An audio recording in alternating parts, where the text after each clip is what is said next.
एक बार की बात है, एक दूर दराज के गांव में एक कद्दू बहुत प्रसिद्ध था। ये कद्दू साधारण कद्दू नहीं था, बल्कि गांव के लोग इसे एक अभिशाप्त कद्दू मानते थे। कहा जाता था कि जिस किसी ने भी उस कद्दू को छुआ, उसकी रातें भयानक सपनों से भर जाती थी। गांव के बाहर एक पुराना टूटा फूटा मंदिर था, जहाँ ये कद्दू रखा हुआ था। गांव के बुजुर्ग कहते थे कि सैकड़ों साल पहले इस मंदिर में एक साधु तपस्या किया करता था।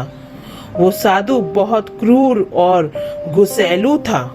एक दिन उसने अपने तप से प्रसन्न होकर भगवान से वरदान मांगा, लेकिन उसके क्रूर स्वभाव के कारण भगवान ने उसे श्राप दे दिया और उसे एक कद्दू में परिवर्तित कर दिया। वर्षों बीत गए और लोग उस कद्दू को भूल गए, लेकिन धीरे धीरे गांव में अजीब घटनाएं होने लगी। जो लोग उस कद्दू के पास जाते थे, उन्हें रात में अजीब आवाजें सुनाई देने लगी और कुछ लोगों ने दावा किया कि उन्होंने उस कद्दू को हिलते हुए भी देखा है। एक दिन गांव का एक नौजवान युवक, जिसे इन बातों पर विश्वास नहीं था, उसने ठान लिया कि वो इस अफवाह का सच पता करेगा। उसने अपने दोस्तों के साथ मिलकर उस कद्दू को देखने का फैसला किया। रात के समय वो सभी मंदिर में गए।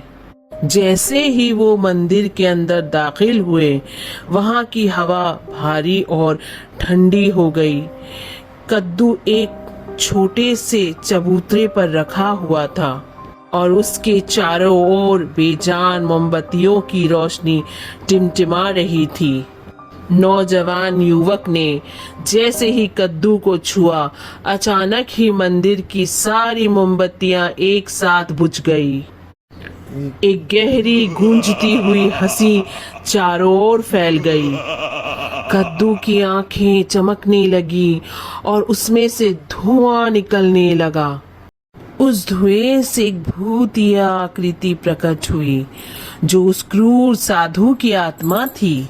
उसने नौजवान युवक और उसके दोस्तों को चेतावनी दी, तुमने मेरी शांति भंग की है, अब तुम सबको इसकी सजा मिलेगी। वहां से निकलने की कोशिश करने पर मंदिर के दरवाजे खुद ब खुद बंद हो गए। एक एक करके सभी दोस्तों ने अजीब घटनाओं का अनुभव किया। कोई दीवारों से आती चीखें सुनने लगा, तो कोई अपने पीछे किसी की चलने की आवाजें महसूस करने लगा। आखिरकार उन सब ने मिलकर साधु से माफी मांगी और कद्दू को वापस चबूतरे पर रख दिया। जैसे ही उन्होंने ऐसा किया, मंदिर का दरवाजा खुल गया और सभी ने बाहर भागकर अपनी जान बचाई। इसके बाद उस गांव में किसी ने भी उस कद्दू के पास जाने की हिम्मत नहीं की और कहा जाता है कि वो कद्दू आज भी उस मंदिर में रखा हुआ है, साधु की आत्मा के साथ, जो उस पर निगरानी रखती है।